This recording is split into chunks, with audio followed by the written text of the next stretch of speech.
I will play a piece of music for you.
Sometimes I enjoy playing before speaking just because I think music is a different form of communication. And the more that you do it, the less you feel like you want to speak. So this is not necessarily the best thing for a TED Talk, but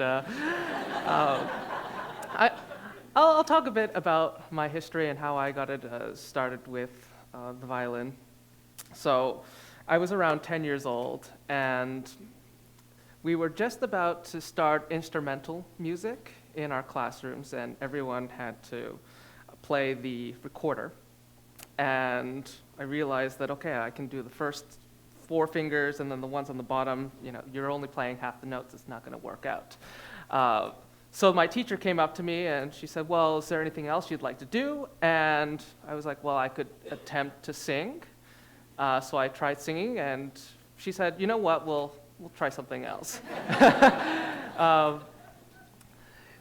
I've been often told that people who are disabled, there's nothing wrong with them, they're just different. And I wonder, in some ways, if I was musically disabled.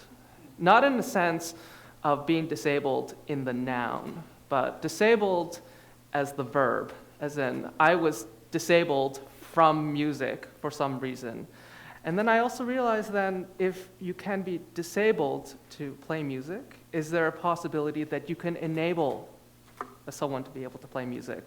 And this is what happened with what I call my spatula, which is an adaptation for my bow. It's very simple. It's just a cast, and I just go back and forth, and it seems to work really well. And this is an example of an adapted musical instrument. I think that sometimes we hear the word adaptation and we assume that it's coming from the individual reacting to their environment.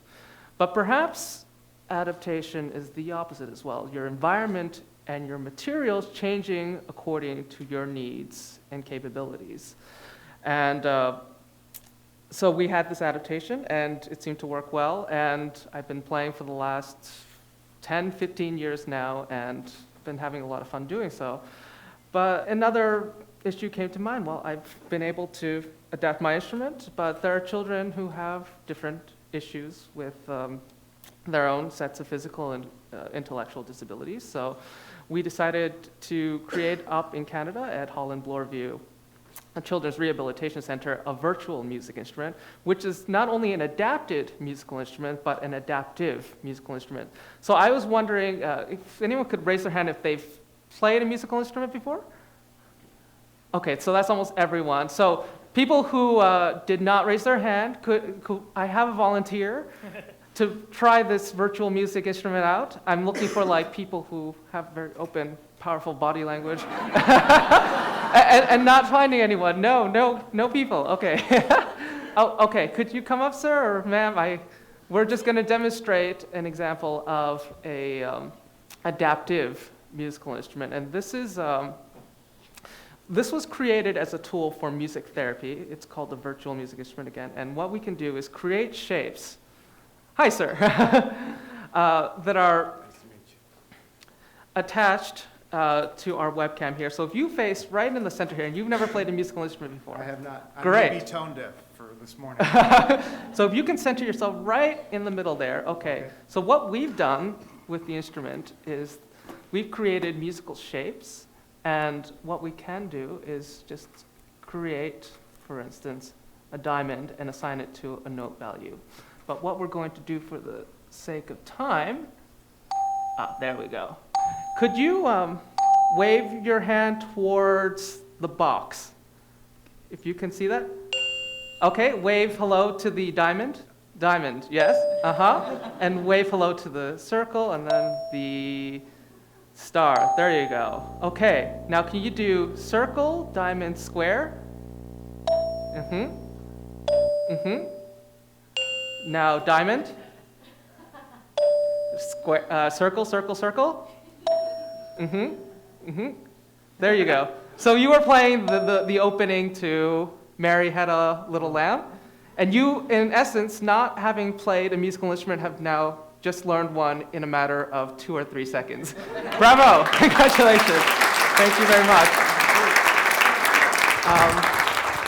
So the final question is, where can we take this? I mean, I think that a tool like the virtual music instrument is a wonderful way to empower children with disabilities, but also give them access into music. Our next step from access is also participation, because I was just talking about the tremendous communicative power of music. How are we able to bring these instruments, especially from my world in classical music, so that we can meaningfully collaborate and find greater understanding from our fellow human beings? So I wanted to show you a video. I'm playing a concert in 4 days or so in Montreal, and we're going to give a world premiere of the virtual music instrument with Pachelbel's canon. And we're just going to cue the video up and...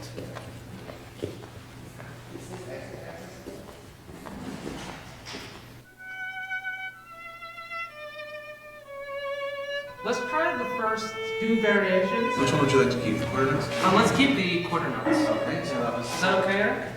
I think we're covering you right now. We can't hear any of the counterpoint, so why don't we start from there first? When I see someone like Eric producing music and we can react off of that into something completely new in a new territory, well, it makes it fresh again. For me as an artist, it was fascinating to see how technology was married into the aesthetic and music making experience. Yep, we're all fine.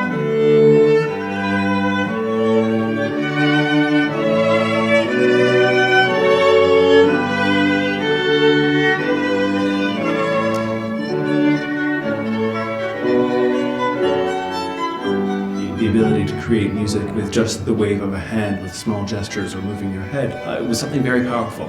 I've learned playing with the violin for about 8 years before I got paralyzed.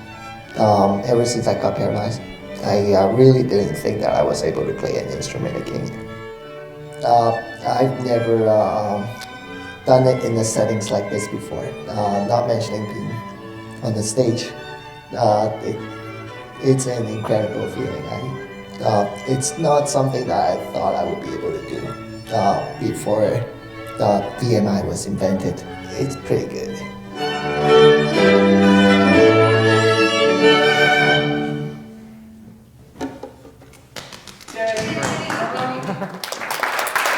Thank you for your time.